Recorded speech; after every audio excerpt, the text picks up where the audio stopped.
I had a conversation with myself recently that kind of stopped me in my tracks. I was sitting right here on this porch and I asked myself a question that I apparently had not genuinely asked in a very long time. And I asked, what do you actually want?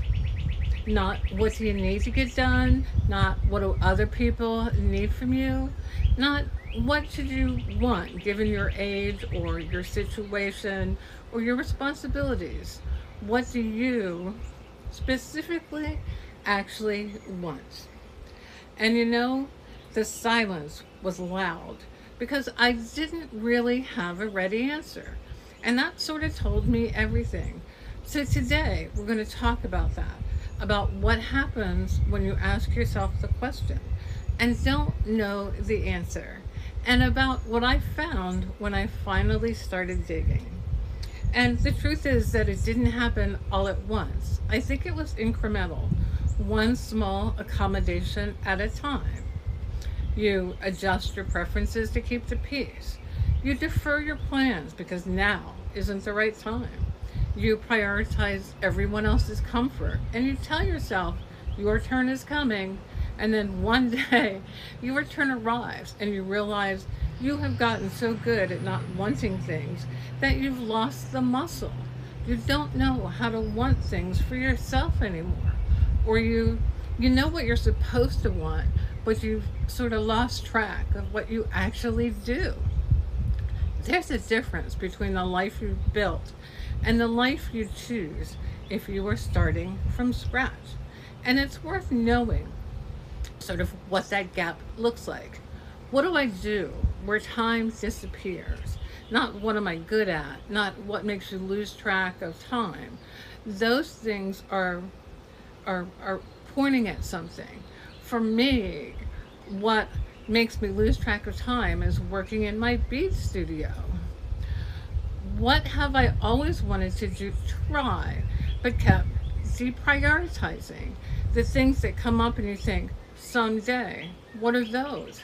Someday is not the day of the week. What would it take to make it this year? When do I feel most like myself? Not most impressive, not most productive, most yourself.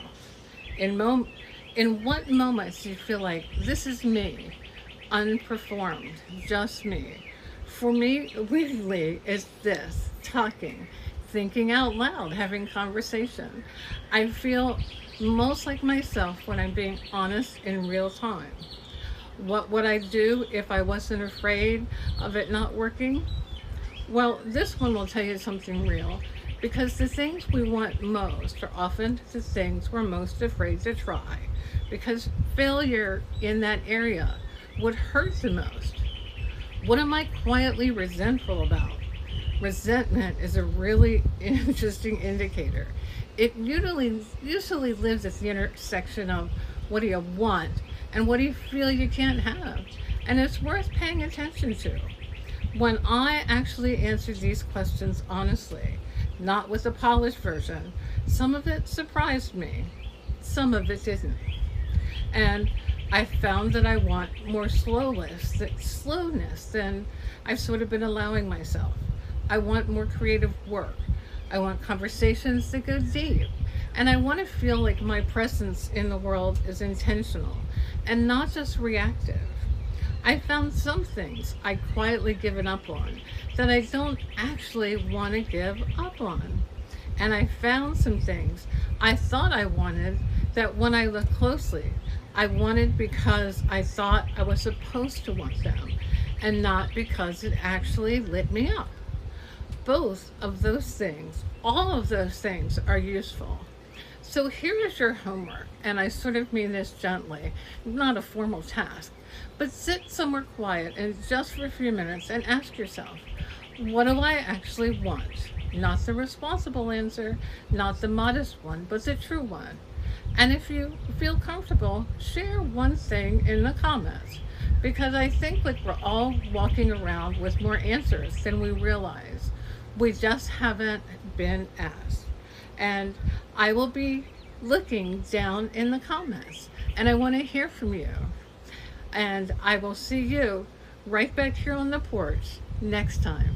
I am Deborah, still becoming, one day, one conversation at a time. I have